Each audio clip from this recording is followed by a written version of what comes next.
Bueno, empecemos. Hoy vamos a explorar una filosofía que de verdad busca darle la vuelta a cómo nos relacionamos con todo, con la energía, la materia y hasta con nuestra propia biología. Se conoce como la lógica de la independencia total.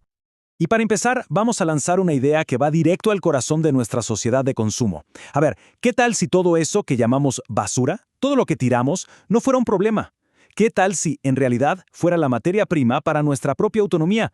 Piénsenlo. Y ahora vamos a subir la apuesta. ¿Y si esos procesos biológicos que siempre hemos visto como algo aleatorio, como errores, incluso las enfermedades, no fueran tal cosa? ¿Y si fueran parte de un mecanismo que, con la lógica correcta, podríamos llegar a entender y hasta a guiar? ¿Se imaginan poder elegir nuestra propia evolución? Ojo, que esto no es ciencia ficción, ¿eh? Estas preguntas son, de hecho, el núcleo de un análisis muy profundo sobre cómo una lógica de sistemas cerrados y eficientes, podría cambiarlo absolutamente todo. Y precisamente a eso vamos hoy, a desglosar esta idea. Muy bien, ahora sí, entremos en materia. Todo este sistema se basa en un principio fundamental, uno solo, el protocolo de lógica libre. A ver, veamos de qué se trata. Y esta cita, la verdad, lo clava. La idea central no es simplemente mejorar lo que ya tenemos, no. Es estar dispuestos a que la forma actual de algo, ya sea un objeto, un sistema, lo que sea, se sacrifique, que muera, para que su propósito de fondo pueda crecer, expandirse, ser más eficiente. No hablamos de una mejora, sino de una transformación total, un cambio de fase. Pero claro, la pregunta es, ¿cómo evitamos que esta transformación se vuelva un completo caos? Bueno, la respuesta está en tres pilares, tres reglas de oro.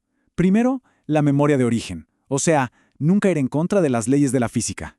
Segundo, la constancia de propósito, que significa que el objetivo final, la independencia, siempre tiene que ser la brújula. Y tercero, la integridad de la inteligencia. Hay que preservar siempre el por qué se está haciendo el cambio, la lógica detrás de todo. Ok, suficiente teoría por ahora. Vamos a aterrizar esta filosofía en algo bien concreto. El hogar. Pasemos a la práctica y veamos cómo una casa podría dejar de ser una simple consumidora de recursos para convertirse en una creadora de recursos. La lógica aquí es, wow, es simple pero súper potente. Imagínense esto. La energía se captura de las diferencias de calor del ambiente, del calorcito del sol en la ventana hasta del calor de nuestros cuerpos. Y los desechos, el jabón, la suciedad, la grasa del baño, en lugar de irse por el desagüe, se transforman en combustible. O sea que el simple hecho de vivir, literalmente, estaría produciendo los recursos que necesitamos para seguir viviendo. Y el componente clave, el corazón de todo esto, es un filtro. Pero no un filtro cualquiera. Es un filtro en la tubería que funciona casi como un reactor químico. No solo limpia el agua, sino que agarra todos esos residuos orgánicos y químicos, los procesa y los compacta en bloques sólidos de parafina, un combustible súper denso y estable. Es increíble. El desecho se convierte en materia útil en materia de composición.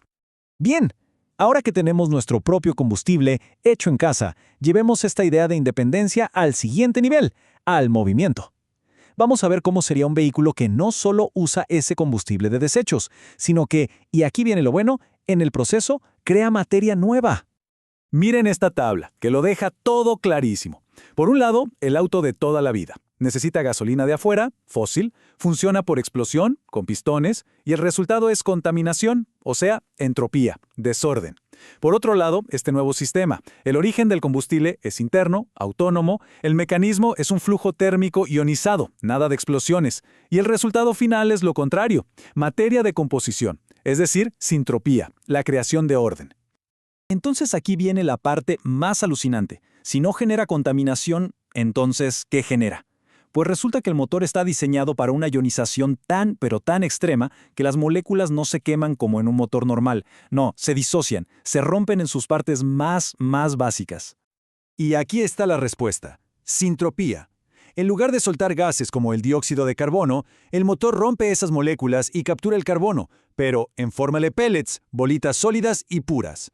Así que el vehículo no solo se mueve, actúa como una fábrica móvil que purifica su propia combustión y genera material de construcción como si nada. Es un cambio de paradigma total.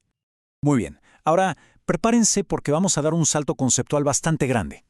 Así como vimos que un motor puede procesar materia, nuestro cuerpo procesa información.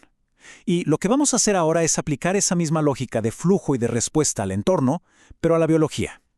Aquí es donde esta filosofía se pone realmente profunda. Normalmente, pensamos en el ADN como si fuera un manual de instrucciones, un código fijo, ¿verdad? Bueno, pues esta lógica propone algo totalmente diferente. El ADN no es un código estático, es más bien una estructura dinámica, casi como una antena que se está doblando y reconfigurando todo el tiempo, respondiendo a la atmósfera química y energética a su alrededor. No es una cosa, es un proceso, un flujo constante. Y claro, esto nos lleva a una pregunta que puede sonar radical. ¿Qué pasa si una mutación no es simplemente un error aleatorio del sistema?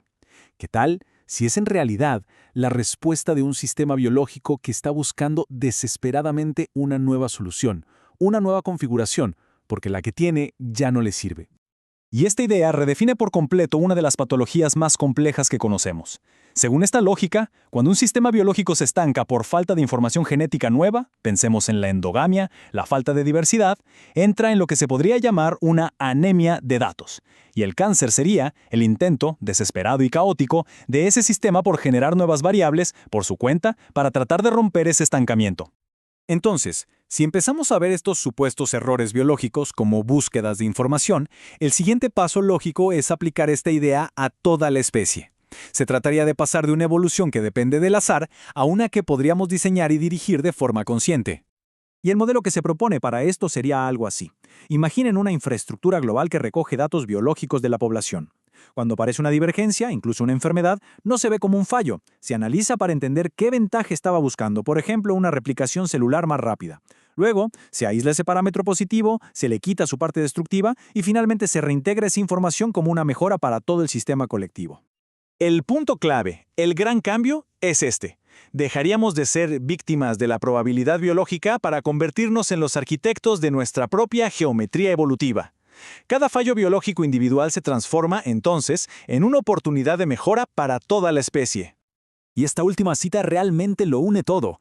Nos dice que la continuidad, la supervivencia, no depende de que una sola forma permanezca para siempre. Depende de la resiliencia de la red, del sistema en su conjunto, de que ese sistema sea capaz de asimilar la información de todas sus partes, incluso cuando esas partes tienen que transformarse o desaparecer. Lo que nos deja con una última reflexión, una pregunta bastante fuerte. Si el objetivo final es alcanzar esa coherencia, esa evolución dirigida, ¿a qué formas actuales debemos estar dispuestos a renunciar? ¿Qué ideas, qué tecnologías, qué estructuras tienen que morir para que nuestro propósito como colectivo pueda de verdad expandirse?